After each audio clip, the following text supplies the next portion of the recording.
Hello students, मेरा नाम है मोहम्मद अनस और आप देख रहे हैं एल्यूरिंग शिक्षा द्वार पर ये वीडियो आप यूट्यूब पे देख रहे हैं, हमें पता है। तो खैर हम जो करा रहे हैं यहाँ पर वो जामिया के अंदर जो नेचुरल साइंस का पोर्शन आता है उसके अंदर बायोलॉजी वाला जो पार्ट है वो मैं यहाँ पर कंप्लीट करा रहा हूँ बच्चों को, ठीक है, जिसमें हम लाइफ प्रोसेस चैप्टर कर चुके हैं और आज हमारा शुरू हो रहा है कंट्रोल एंड कोऑर्डिनेशन चैप्टर।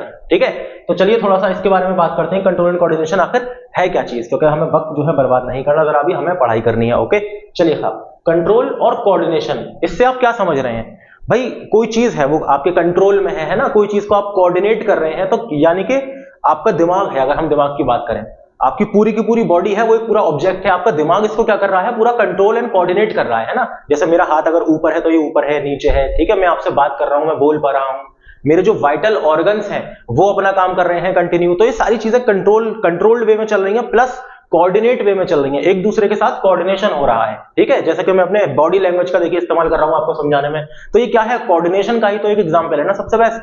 तो हम इस चैप्टर में इसी के बारे में जानेंगे कि भाई ये कंट्रोल कोऑर्डिनेशन आखिर क्या बला है, ये कैसे कैसे होता है, इसमें कौन कौन सी चीजें इन्वॉल्व होती हैं, कौन हमारी बॉडी के अंदर इसमें क्या क्या इन्वॉल्व होता है, कौन सा सिस्टम इन्वॉल्व होता है, हम उसके बारे में बहुत डिटेल में इस चैप्टर में जानेंगे। और इस चैप्टर से फिर एक भी सवाल, मैं नहीं समझता कि एक भी सवाल जो मैं पढ़ाऊंगा उसके अलावा एक भी सवाल अगर आपका आ जाए आपके एग्जाम के अंदर, ठीक है, तो चलिए हम शुरू करते हैं।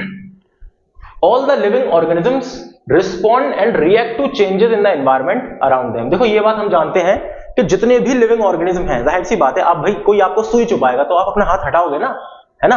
अगर आप किसी कुत्ते को आप डेला लेकर या फिर ईंट लेकर मारोगे तो वो भागेगा ना, तो वो रिस्पॉन्स करेगा ना। बेसिकली क्यों रिस्पॉन्स करना है? क्योंकि वो बचेगा, उसे अपना बचाव करना है। तो जितनी भी लिविंग थिंग है वो सब कहीं ना कहीं रिस्पॉन्स करती हैं, जो भी इन्वायरमेंट में जो भी स्टिमुलाई होता है उसका रिस्पॉन्स करती हैं, जो भी चेंजेस हो रहे हैं इन्वायरमेंट में। ठीक है, जैसे मान लीजिए कि अगर बहुत ज्यादा सर्दी हो रही है तो आप क्या करेंगे, आप एक टी शर्ट में घूमेंगे? नहीं, आप थोड़ा सा जैकेट पहनेंगे, है ना, अपने आप को थोड़ा सा कवर करेंगे जिससे कि आपको सर्दी ना लगे। तो ये कवर करना, जैकेट पहनना क्या है, ये आपका रिस्पॉन्स है ना। ठीक है, अच्छा आपको सर्दी लगती है बहुत ज्यादा तो आप कांपते हैं, आपकी बॉडी शिवरिंग करती है, तो ये शिवरिंग होना क्या है, ये एक रिस्पॉन्स है। ठीक है, तो चलिए वही अब ये जो रिस्पॉन्स आया ये कैसे आया, आखिर कहां से ओरिजिनेट हुआ ये response? The changes in the environment to which the organism respond and react called stimuli such as light. अब देखो स्टिमुलाई मतलब कि किस चीज का रिस्पॉन्स हो रहा है। जैसे कि मान लो कोई अगर मेरी आंखों पे बिल्कुल बहुत तेज रोशनी डाल दे तो मैं क्या करूंगा, अपनी आंखें मेरी बंद हो जाएंगी, है ना। तो वो क्यों हो जाएंगी? जो ये रोशनी है ये क्या कहलाई, ये है स्टिमुलाई। ठीक है, यानी कि जिसके खिलाफ हम रिस्पॉन्स करते हैं, जिसके अगेंस्ट रिस्पॉन्स कर रहे हैं, वो चीज कहलाती है स्टिमुलाई। जैसे कि लाइट स्टिमुलाई हो सकती है, हीट हो सकती है, गर्म तवा है, गर्म फ्राई पैन है, आपने उस पर हाथ लगा दिया तो फौरन आप हाथ हटाएंगे, तो आपने रिस्पॉन्स किया ना फौरन। तो ये क्या है, ये हीट क्या है, स्टिमुलाई है। ठीक है, कोल्ड स्टिमुलाई है, साउंड हो सकता है, स्मेल हो सकती है, टच हो सकता है, एटसेट्रा, कुछ भी हो सकता है। तो स्टिमुलाई क्या होता है, थोड़ा सा बेसिक आइडिया आपको हो गया होगा, बट कोई दिक्कत नहीं है, हम आपको और ज्यादा एडवांस वाला आइडिया देते रहेंगे। डोंट वरी, बने रहिए हमारे साथ इस वीडियो में, इस चैप्टर में। ठीक है, both plants and animals respond to stimuli but in different manner. देखो क्या आप हर तरह के स्टिमुलाई का क्या एक जैसा रिस्पांस देते हो? बिल्कुल नहीं देते भाई, हर किसी का अलग अलग देते हो, उसके हिसाब से देते हो, कौन सी चीज कितनी ज्यादा खतरनाक है उस हिसाब से रिस्पांस देते हो, है ना। तो वही वाली बात यहां पे कहिएगा भाई, प्लांट्स और एनिमल दोनों रिस्पॉन्ड करते हैं और दोनों अलग अलग अपने अपने हिसाब से रिस्पॉन्स करते हैं चीजों का, है ना। तो देखो control and coordination in animals, अब हम पढ़ने वाले हैं कंट्रोल एंड कोऑर्डिनेशन एनिमल्स का कैसे होता है। ठीक है, इसमें क्या क्या चीजें होती हैं शामिल। It is brought about all animals with the help of two main system. देखो दो मेन सिस्टम है कंट्रोल एंड कोऑर्डिनेशन के लिए, there are two main systems जो हमें पढ़ने हैं। पहला है नर्वस सिस्टम और दूसरा है एंडोक्राइन सिस्टम। और आपका एक या दो सवाल इन दोनों सिस्टम से कंफर्म आता ही आता है, तो हमें कोई भी सिस्टम छोड़ना नहीं है, पढ़ना सब कुछ है। ठीक है, और वो सवाल बड़ा ही आसान सवाल आता है, बस आपको एक बार पढ़ना है, आपकी आंखों के सामने से गुजर जानी चाहिए वो चीज, है ना। आपको मैं 3-4 बार बोल के बता दूंगा, आप पढ़ लेंगे, नोट्स आप एक बार देख लेंगे तो आपको वो चीज याद हो जाएगी, दोबारा रिवीजन करने की भी जरूरत नहीं पड़ेगी अगर आप ठीक से देख लेंगे वीडियो को। ठीक है, चलिए, तो नर्वस सिस्टम एक सिस्टम, दूसरा है एंडोक्राइन सिस्टम। ठीक है, अब ये क्या बला है, क्या है, धीरे धीरे हम देखेंगे। सबसे पहले हम किसकी बात करते हैं, नर्वस सिस्टम की, कि ये क्या चीज है भाई। तो control and coordination are provided by nervous and muscular tissues. ठीक है, देखो कंट्रोल एंड कोऑर्डिनेशन जो है वो किससे प्रोवाइड होता है भाई, हमारा ब्रेन है, ब्रेन सिग्नल भेजेगा तो किसी सिस्टम के थ्रू भेजेगा ना। न्यूरॉन्स के बारे में अगर आपने बचपन में पढ़ा होगा, न्यूरॉन्स के बारे में, नर्वस सिस्टम के बारे में आप पढ़ा होगा जरूर आपने बचपन में, ठीक है। तो ये कहां से सिग्नल आते हैं? ब्रेन से आते हैं ना, कि भाई अब यहां से हाथ हटा लो, अरे भाई ये करो वो करो। तो बॉडी में जो भी चेंजेस हो रहे हैं, जो भी रिस्पॉन्स हम करते हैं, क्या बेसिकली हमारा ब्रेन और स्पाइनल कॉर्ड मिलकर काम करते हैं, ठीक है। यानी कि हमारा पूरा जो न्यूरॉन सिस्टम है, नर्वस सिस्टम है, वो काम कर रहा है इसमें, ठीक है। और साथ में क्या हो रहा है, देखो जब हम रिस्पॉन्स कर रहे हैं तो हमारी मसल्स शामिल है ना, हमारी मसल्स शामिल होती है ना, मसल्स शामिल होती हैं, स्केलेटल मसल्स, तो बेसिकली तो मस्कुलर टिश्यूज भी इसमें शामिल है। Nervous tissues is made up of an organized network of nerve cell, ठीक है, जिसे हम कहते हैं न्यूरॉन। क्या कहते हैं हम इसे? न्यूरॉन, ठीक है। तो ऑर्गेनाइज्ड एक सिस्टम है पूरा, जो नर्वस टिश्यू जो है बनाता है, एक ऑर्गेनाइज्ड सिस्टम पूरा बनाता है, that system is called nervous system. और ये किसका बना है? ये कौन से सेल्स का बना है? देखो टिश्यू कहीं ना कहीं हम पढ़ चुके हैं इस बात को कि tissue is the group of cells. तो कौन से ग्रुप ऑफ सेल है, किस तरह के सेल है, उनका क्या पर्टिकुलर नाम है? तो उनका नाम है भैया नर्व सेल या फिर न्यूरॉन, ठीक है। अब न्यूरॉन की खास बात यह है कि ये सबसे लॉन्गेस्ट सेल होता है हमारी बॉडी में, तकरीबन 90 सेंटीमीटर तक का हो सकता है ये एक सेल। सोचिए 90 सेंटीमीटर तक का ये एक सेल हो सकता है न्यूरॉन, ठीक है। चलिए, neurons is specialized for conducting information via electrical impulses from one part of the body to another. अच्छा, अब ये न्यूरॉन है ना, जैसे मान लो देखो ये एक न्यूरॉन है, ठीक है, ये एक न्यूरॉन है और ये दूसरा न्यूरॉन है, ठीक है। ये मैं इस तरह से डायग्राम बना रहा हूं, ये दूसरा न्यूरॉन है। तो पता है ये सिग्नल को पास करते हैं, इलेक्ट्रिकल सिग्नल को पास करते हैं। किसको पास करते हैं? इलेक्ट्रिकल सिग्नल को पास करते हैं। यानी कि जो सिग्नल होता है, जो इंफॉर्मेशन होती है, जैसे कि सुई अगर किसी ने चुभाई तो जो इंफॉर्मेशन पहुंचेगी ना यहां से, तो वो इलेक्ट्रिकल सिग्नल की फॉर्म में पहुंचेगी, सही है। तो वही वाली बात कही जा रही है यहां पे, या फिर आप उसे कह लो इलेक्ट्रिकल इंपल्स की फॉर्म में, ठीक है, from one part to the other part of the body. Okay, चलिए अब रिसेप्टर की बात करते हैं। रिसेप्टर कौन है भाई? जो रिसीव करेंगे इंफॉर्मेशन को, है ना। रिसेप्टर जैसे भैया आपका हाथ जो है वो किसी गर्म तवे पे रखा है, तो आपकी स्किन के अंदर, स्किन ही तो रिसेप्टर है भाई। स्किन जो आपकी है वही तो रिसीव करेगी इंफॉर्मेशन कि भाई गरम गरम हो रहा है, जल्दी से हाथ हटाओ, है ना। तो रिसेप्टर क्या है? Are specialized tips of some nerve cells, है ना। नर्व सेल के ऊपर छोटी छोटी क्या होती है? बहुत छोटा सा एरिया होता है, टिप्स जो होती हैं इसकी। जैसे मान लो हमारी फिंगर टिप है, ऐसे ही यहाँ पे बहुत सारे नर्वस न्यूरॉन्स लगे हुए हैं, तो न्यूरॉन की भी जो टिप्स हैं वहां पे क्या होती है? इंफॉर्मेशन रिसीव होती है, ठीक है। वो कहां है? स्किन के अंदर प्रेजेंट है। कहां है वो? स्किन के अंदर, ठीक है। That detect the information from the environment, जो कि इंफॉर्मेशन डिटेक्ट करती है कहां से? इन्वायरमेंट से। कि भाई इन्वायरमेंट, जैसे मान लो मैंने फूंक मारी अपने हाथ पे, तो मुझे हल्का सा कैसा लगा? ठंडा ठंडा सा लगा, है ना। तो वो कैसे लगा? इन्वायरमेंट में तो आई है हवा, है ना। अभी देखो बाहर क्या है, सब कुछ इन्वायरमेंट है। मैं देखो अगर अपने हाथ का अगर मैं पंखा चलूंगा तो क्या होगा भाई? इस पे हवा लगेगी तो इसे महसूस हो रहा है कि भाई कोई हवा चल रही है हल्की हल्की। तो यानी कि इन्वायरमेंट का वो दे रहा है ना, ये रिस्पॉन्स दे रहा है इन्वायरमेंट का, उसके हिसाब से रिसीव कर रहा है इन्फॉर्मेशन इन्वायरमेंट से। These receptors are located in our sense organ. अच्छा, अब मेनली जो ये रिसेप्टर होते हैं ना सॉरी, मेनली जो ये रिसेप्टर होते हैं वो हमारे सेंस ऑर्गन में होते हैं भाई। तभी तो हम कोई चीज देख रहे हैं, कोई चीज स्मेल कर रहे हैं, टच कर रहे हैं, है ना, सुन रहे हैं। तो ये सारे रिसेप्टर्स हैं हमारी बॉडी में, वहीं पर लगे हुए हैं। तो सबसे पहला रिसेप्टर भाई साहब कौन है? हमारे कान। अगर हम कान की बात करें, एयर की बात करें, हम एयर रिसेप्टर जो है अगर हम इसकी बात करते हैं, इसके बाद हम क्या करेंगे? इसके बाद हम ये करेंगे कि भाई फोनो रिसेप्टर्स, इनमें जो सुनने के लिए काम आते हैं। देखो फोन कहते हैं ना भाई, फोन आ रहा है, इनका फोन आ रहा है, तो फोन से याद रखो फोनो, ठीक है। यानी कि किसके लिए? हेयरिंग के लिए। किसके लिए? हेयरिंग के लिए, सुनने के लिए, ठीक है। तो आपके कान के अंदर, है ना, एयर के अंदर कौन होते हैं? फोनो रिसेप्टर्स होते हैं। कौन होते हैं? फोनो रिसेप्टर्स, ठीक है। और ये चीजें पूछी जाती हैं, फोनो रिसेप्टर्स क्या करते हैं? जो हेयरिंग में हेल्प करते हैं। और एक तो ये काम हो गया कि सुनने में मदद कर रहा है। दूसरा काम पता है क्या है कान का? दूसरा काम है कि बैलेंस कर रहा है बॉडी को। कैसे कर रहा है? क्या कर रहा है? Balancing of the body. कैसे? हमारे कान के अंदर एक स्ट्रक्चर होता है दैट इज कॉक्लिया। क्या होता है? कॉक्लिया।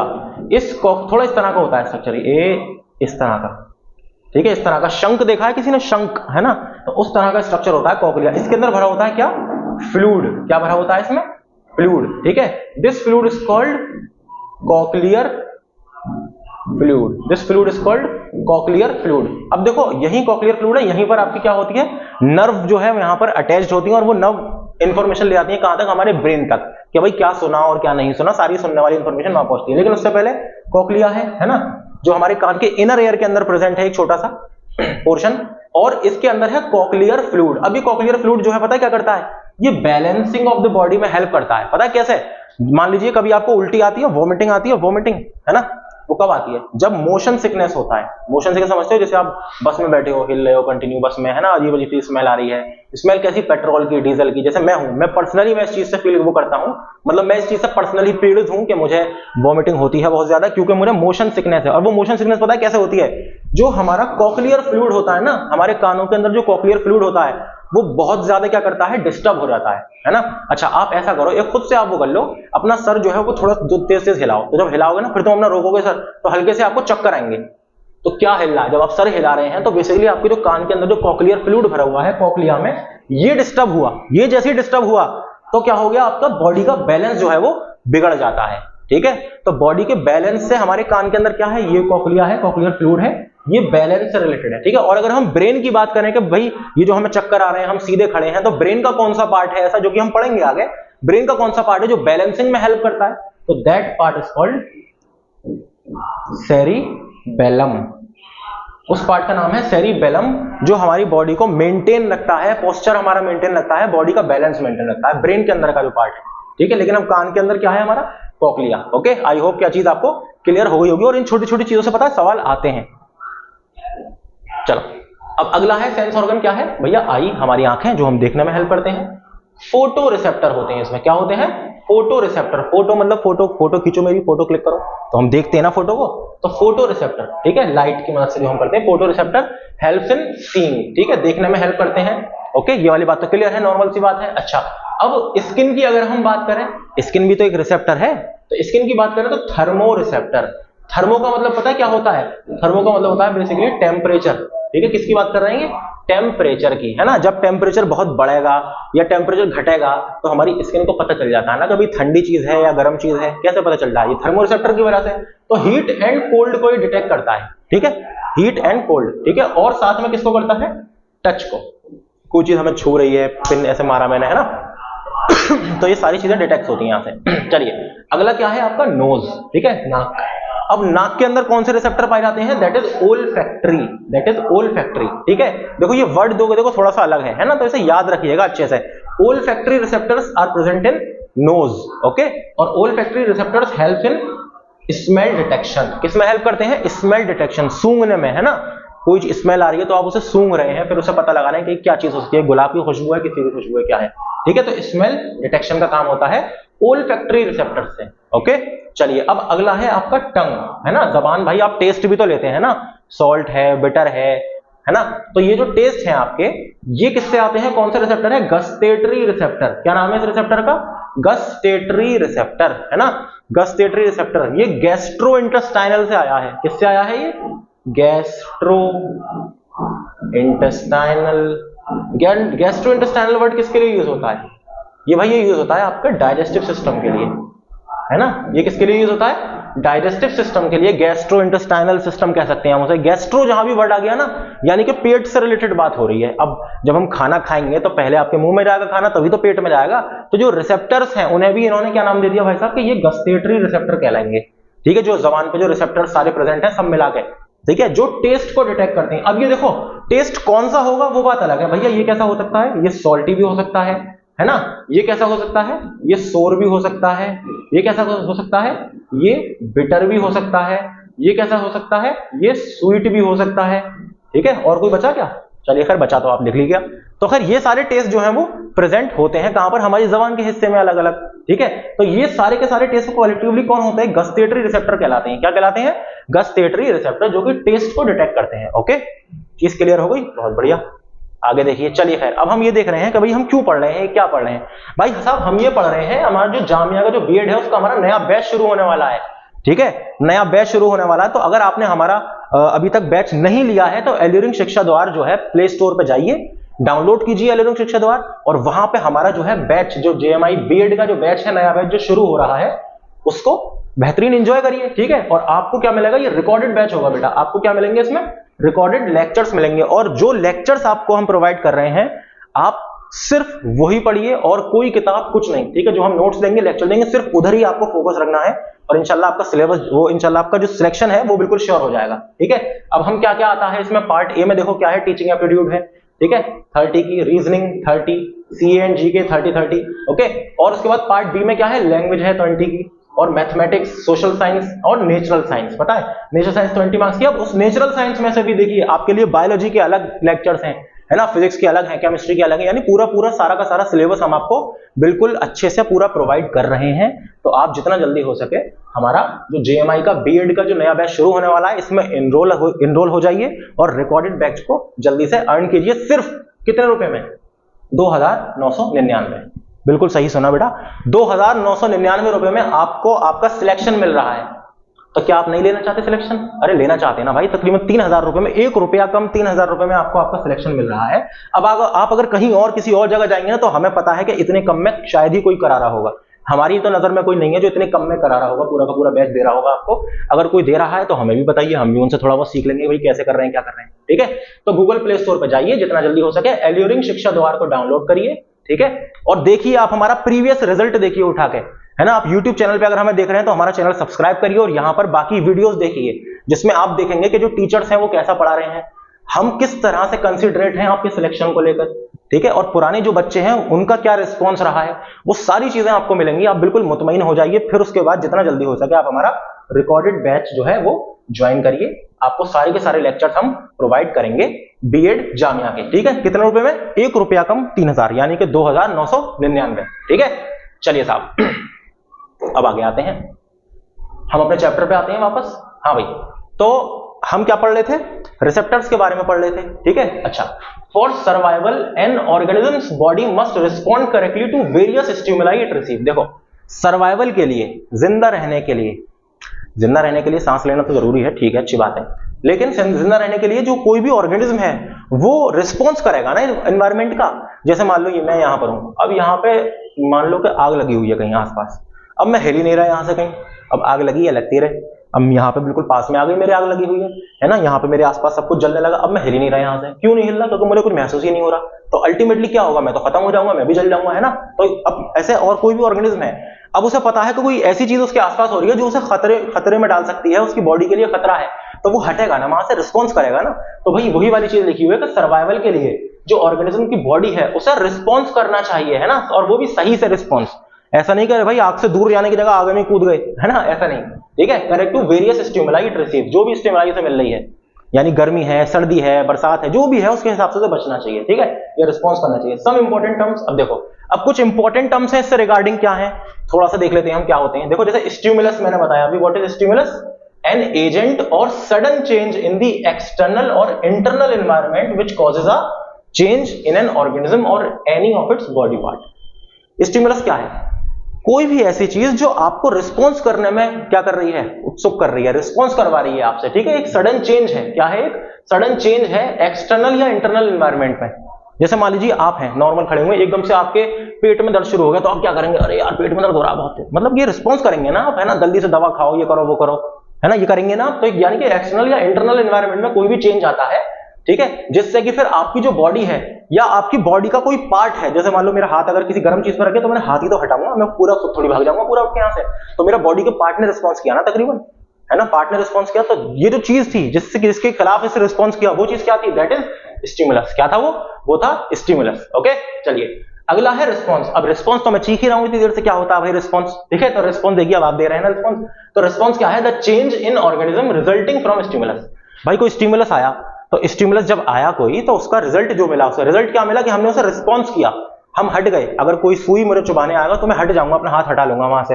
तो जो सुई आ रही है चुभने के लिए, दैट इज स्टिमुलाई, मैंने हाथ हटाया है, दिस इज माई रिस्पॉन्स। ठीक है, चलिए अच्छा, अब रिसेप्टर्स क्या है? nerve cells which initiate waves of impulse towards the central nervous system on receiving stimulus। अब देखो, रिस्पॉन्स मैंने जब किया, मैं कब करूंगा रिस्पॉन्स? जब वो चीज मुझे महसूस होगी। तो महसूस किसके थ्रू होगी? नर्वस सिस्टम के थ्रू, यानी कि रिसेप्टर्स के थ्रू। अभी हमने पढ़े थे ना रिसेप्टर, थर्मो रिसेप्टर था, ओल्फैक्टरी रिसेप्टर, हर तरह के रिसेप्टर हो सकता है, कोई भी चीज हो सकती है वो।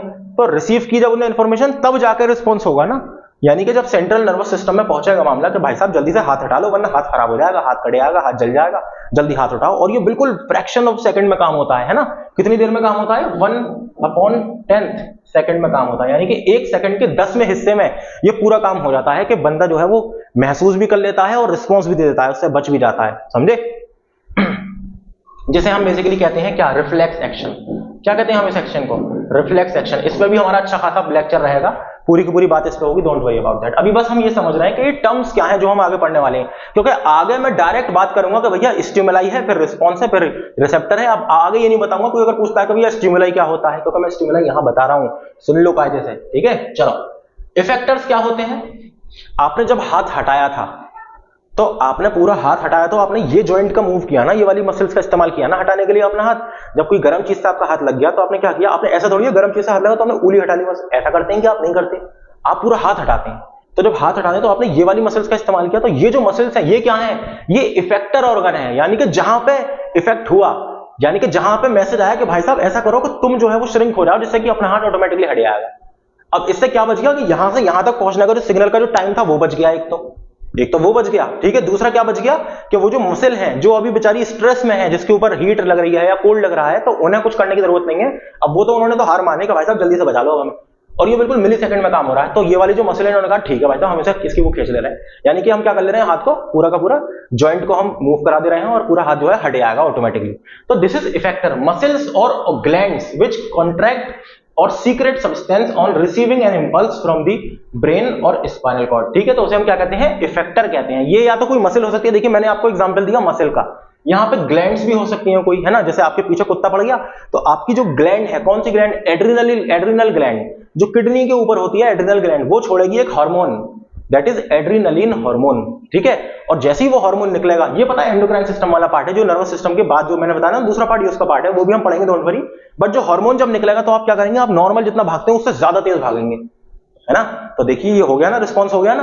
तो ये रिस्पॉन्स कैसे? अब जो इफेक्टर रहा यहाँ पे क्या रहा? वो ग्लैंड रही ना इफेक्टर, क्या उस ग्लैंड ने जल्दी से हार्मोन निकाल दिया और फिर उससे काम शुरू हो गया। ओके, चलिए। On receiving the impulse from the, अच्छा कहां से? अब उसे सिग्नल कहां से मिला? ब्रेन से मिला या फिर स्पाइनल कॉर्ड से मिला, ठीक है। अच्छा, रिफ्लेक्स एक्शन की मैं बात कर रहा हूं, तो इसमें ब्रेन का जो इन्वॉल्वमेंट है ना, ब्रेन का इन्वॉल्वमेंट नहीं होता इसमें। सिर्फ और सिर्फ इन्वॉल्वमेंट पता है किसका होता है? स्पाइनल कॉर्ड का, ठीक है। Spinal cord and nerves, only spinal cords and nerves are involve in reflex action, not brain. Okay, चलिए। अच्छा, अब देखो फंक्शन क्या है भैया नर्वस सिस्टम के, फंक्शन क्या है, क्या क्या काम है इसके, कैसे क्या काम करते हैं, क्या काम करते हैं। तो ये क्या करता है? Keeps us informed about the outside world through sensory organ. जो भी दुनिया में हो रहा है, हमारे एनवायरनमेंट में हो रहा है, भाई गर्मी है, देखो मुझे पसीना आ रहा है, गर्मी निकल रही है ना, तो ये सब क्या है? ये सब कौन कर रहा है? जो नर्वस सिस्टम है वही तो मुझे बता रहा है कि भाई साहब गर्मी हो रही है, जल्दी एसी लगवाओ, है ना। ये सब कौन बता रहा है? ये मेरा जो नर्वस सिस्टम है वो मुझे इंफॉर्मेशन दे रहा है कि गर्मी हो रही है, और मेरी बॉडी को दे रहा है। अब गर्मी से बचने के लिए क्या करे मेरी बॉडी? मुझे आ रहे हैं पसीना। क्यों आ रहा है पसीना? क्योंकि जो पसीना जब आता है ना, तो जो ये जो वाटर और सॉल्ट है जो मेरी स्किन पर है, ये क्या कर रहा है? ये एक कोल्ड इफेक्ट दे रहा है। आपने अगर केमिस्ट्री थोड़ी सी पढ़ी है तो आपको पता होगा कि कोल्ड इफेक्ट दे रहा है, एवेपोरेट हो रहा है। जब ये एवेपोरेशन होता है तो कोल्ड इफेक्ट आता है, जिससे कि मेरी जो स्किन है वो उसका तापमान जो है वो बना हुआ है, है ना, वो गर्म नहीं हो रही बहुत ज्यादा। ओके, चलिए खैर। तो सेंसरी ऑर्गन जो है उसके थ्रू क्या होता है? इंफॉर्मेशन हमें मिलती रहती है कि भाई हम सूंघ के बता देते हैं कि भाई क्या बना है, बिरयानी बनी है खाने में या कबाब बने हैं, है ना। चलिए खैर। Controls and hormones all voluntary muscular activities, example running and writing. देखो अब अगर हम भाग रहे हैं, दौड़ रहे हैं, लिख रहे हैं, यानी कि अपनी मर्जी से कोई भी काम कर रहे हैं, तो वो काम पता है क्या कहलाता है? वो कहलाता है वॉलंटरी एक्शन। क्या कहलाता है? वॉलंटरी। और जो काम हम अपनी मर्जी से नहीं कर सकते, जैसे कि हमारा दिल धड़क रहा है कंटिन्यूसली, तो क्या मैं कहूं कि अरे यार रुक जाओ जरा, थक गए होगे भाई साहब, 2 मिनट के लिए जरा सांस ले लो, क्या मेरा दिल धड़कना बंद हो जाएगा? अगर हो गया बंद तो फिर मैं ऑफ हो जाऊंगा, है ना। ऐसा तो नहीं हो सकता ना। तो यानी कि अब देखो डायरेक्शन है, मैंने अगर कुछ खाया है तो डायरेक्शन कंटिन्यू चल रहा है, रेस्पिरेशन कंटिन्यू हो रहा है मेरी बॉडी में, तो ये क्या मेरे बस में है चीजें, मैं रोक सकता हूं या नहीं रोक सकता ना। तो ये सब क्या है? ये इनवॉलंटरी एक्शंस है। क्या है? इनवॉलंटरी एक्शंस, ठीक है। तो अब जो हार्मोन्स या फिर जो भी हमारी कंट्रोल एंड कोऑर्डिनेशन होता है ना, तो ये वॉलंटरी और इनवॉलंटरी दोनों तरह के एक्शंस को कंट्रोल करता है। ये थोड़ा सा इसके बारे में डिटेल में हम आगे बात करेंगे जैसे जैसे हम बढ़ते रहेंगे। ओके, चलिए। Enables us to remember, think and reason. तो जो हमारा नर्वस सिस्टम है भाई, जाहिर सी बात है नर्वस सिस्टम में कौन है सबसे बड़ा पार्ट? ब्रेन है, फिर उसके बाद स्पाइनल कॉर्ड है, ठीक है। तो ब्रेन भाई साहब हमें क्या करते हैं? ये तो बताते हैं ना क्या सोचना है, क्या करना है। सारी इंफॉर्मेशन जो जा रही है हमारी बॉडी के अंदर स्टोर हो रही है, कहां हो रही है? हमारे ब्रेन में, दिमाग में, है ना। थिंक करते हैं हम, रीजन करते हैं, आपका जवाब, आप जैसे पढ़ाई लिखाई कर रहे हैं, आपके दिमाग में मेरी बात जा रही है, तो दिमाग में कहां स्टोर हो रही है? दिमाग में पर्टिकुलर हिस्सा है, वहां जा रही है। Regulates involuntary activities such as breathing. अब देखो मैंने बताया था ना, देखो वॉलंटरी वाली तो ये हो गई, इनवॉलंटरी जैसे ब्रीदिंग है ना, बीटिंग ऑफ द हार्ट है, आपका हार्ट जो है वो बीट कर रहा है, तो ये सब रेगुलेट कर रहा है, यानी कि कंट्रोल कर रहा है कौन? Nervous system. कौन कर रहा है? तो ये सब सारे फंक्शन थे किसके? नर्वस सिस्टम के। किसके फंक्शन थे ये? नर्वस सिस्टम के। ओके चलिए अब थोड़ा सा जरा इसके बारे में देख लेते हैं, न्यूरॉन के बारे में कि न्यूरॉन क्या है, क्या भला है। ओके न्यूरॉन क्या है भाई? न्यूरॉन कह लो या फिर इसे क्या कह लो? Nerve cell. या तो आप न्यूरॉन कह लो इसे या कह लो नर्व सेल। ठीक है, ये क्या है? ये बेसिक और फंडामेंटल यूनिट है। क्या है? बेसिक और फंडामेंटल यूनिट ऑफ, किसकी यूनिट है भैया? नर्वस सिस्टम की। किसकी यूनिट है? नर्वस सिस्टम की। ठीक है, तो नर्वस सिस्टम की बेसिक यूनिट क्या है? वो है neuron. Neuron is the structural and functional unit of nervous system. ठीक है, चलिए अब इसके कुछ पार्ट्स हैं, थोड़ा सा इसके बारे में जान लो। देखो 3 पार्ट होते हैं। सबसे पहला पार्ट होता है क्या? Cell body. दूसरा पार्ट क्या होता है? एक्सॉन। ठीक है, तीसरा पार्ट क्या होता है आपका? ये यहां पर नर्व एंडिंग है ना। क्या है? Nerve endings. Nerve endings. ठीक है, अच्छा अब यहां पर सेल बॉडी के अंदर क्या है? छोटा सा क्या है भाई साहब? न्यूक्लियस। भाई साहब है कौन है ये? न्यूक्लियस। भैया सेल पढ़ा था तो सेल में न्यूक्लियस पता था ना कि न्यूक्लियस जो है वही कंट्रोल सेंटर होता है पूरे सेल का। अब देखो लंबा सा सेल है। कैसा है? लंबा सा सेल। और पता है मैक्सिमम लंबाई इस सेल की कितनी हो सकती है? पता है 90 सेंटीमीटर तक हो सकती है। इसीलिए ये सबसे लॉन्गेस्ट सेल है हमारी बॉडी का। ह्यूमन बींग्स के अंदर या एनिमल्स में सबसे लॉन्गेस्ट सेल कौन सा होता है? न्यूरॉन होता है। ठीक है, चलिए साहब बहुत बढ़िया। अच्छा ये क्या दिख रहे हैं आपको? छोटे छोटे नेटवर्क लाइक जो स्ट्रक्चर है ना, ये पता है ये क्या है? ये है डेंड्रियन। क्या है? डेंड्रियन। या फिर इसे क्या कहते हैं हम? डेंड्राइट्स। क्या कहते हैं हम? डेंड्राइट्स। क्या कहते हैं? डेंड्राइट्स। ठीक है चलिए अब ये क्या है? ये पूरी क्या है? शीट इसके ऊपर लगी हुई है। इन सबको मिलाकर पूरा टोटल क्या कहते हैं हमसे? जो पूरे की पूरी चेन है, दिस इज कॉल्ड एक्सॉन। क्या है ये?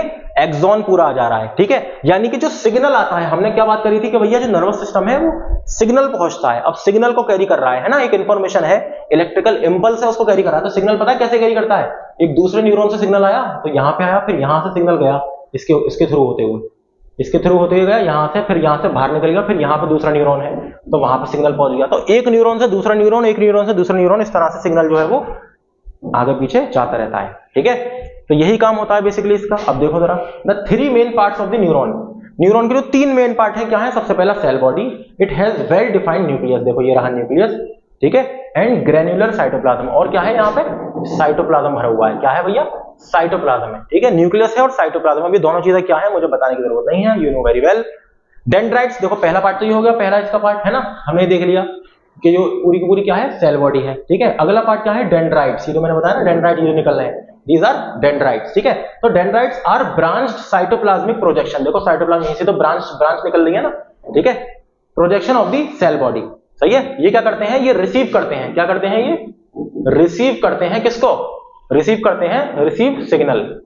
ये थोड़ा डिटेल में मैं और बताऊंगा, डोंट वरी अबाउट दैट। ठीक है, अभी सिर्फ और सिर्फ एक आपको आइडिया दे रहा हूं कि कैसे क्या काम करता है।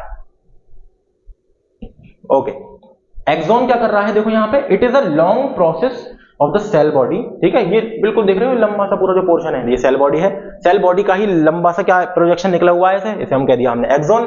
ठीक है, the end portion of the axon have swollen bulb. देखो यहाँ पे क्या है? छोटी छोटी सी टिप्स होती हैं इस तरह की। क्या होती हैं? इस तरह की छोटी छोटी सोलन बल्ब टाइप की स्ट्रक्चर होता है, टिप्स होती हैं। ठीक है, उसे क्या कहते हैं पता है? उसे क्या कहते हैं? उसे कहते हैं नर्व एंडिंग। क्या कहते हैं उसे? Nerve ending. अब ये जो नर्व एंडिंग्स हैं, ठीक है, यहां से फिर ट्रांसफर होता है सिग्नल कहां पर? दूसरे न्यूरॉन में। यहां से सिग्नल ट्रांसफर हो रहा है दूसरे न्यूरॉन में through a chemical that is called neurotransmitter. That chemical is called neurotransmitter. तो न्यूरोट्रांसमीटर क्या है? न्यूरॉन क्या भला है? ये सारी चीजें कैसे काम करती हैं? नर्वस सिस्टम कैसे काम करता है? हम बिल्कुल बेसिक चीजें तो हमारे दिमाग में आ गई हैं।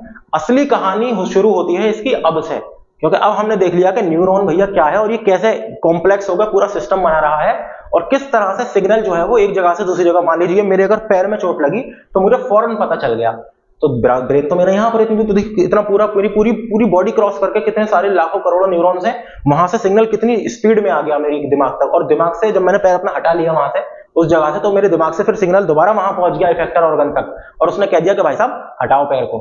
ठीक है, तो ये सारी चीजें किस तरह से काम कर रही हैं तो ये हम इस चैप्टर में जानेंगे, कंट्रोल एंड कोऑर्डिनेशन वाले चैप्टर में जानेंगे। ठीक है, आज के लिए मैं समझता हूं बेटा इतना ही बहुत है। सही है, आप जो है देखिए और बैच हमारा ज्वाइन करना ना भूलें। आपको शानदार से शानदार कंटेंट है वो मिलेगा। ठीक है, तो उसकी फिक्र ना करें, टेंशन ना लें बिल्कुल भी। और आपको जो नोट्स प्रोवाइड किए जाएंगे वो सॉफ्ट कॉपी प्रोवाइड की जाएगी, जो भी हम पढ़ा रहे हैं वही आपको हम प्रोवाइड करेंगे, कि जिससे आप अपना अच्छे से रिवीजन कर सकें, अच्छे से जो हमने पढ़ाया आप वो देख लें और अच्छे से अपने हिसाब से आप अपने खुद के नोट्स जो है तैयार कर सकें हमारी खुद की पीपीटी पर। Okay, thank you so much.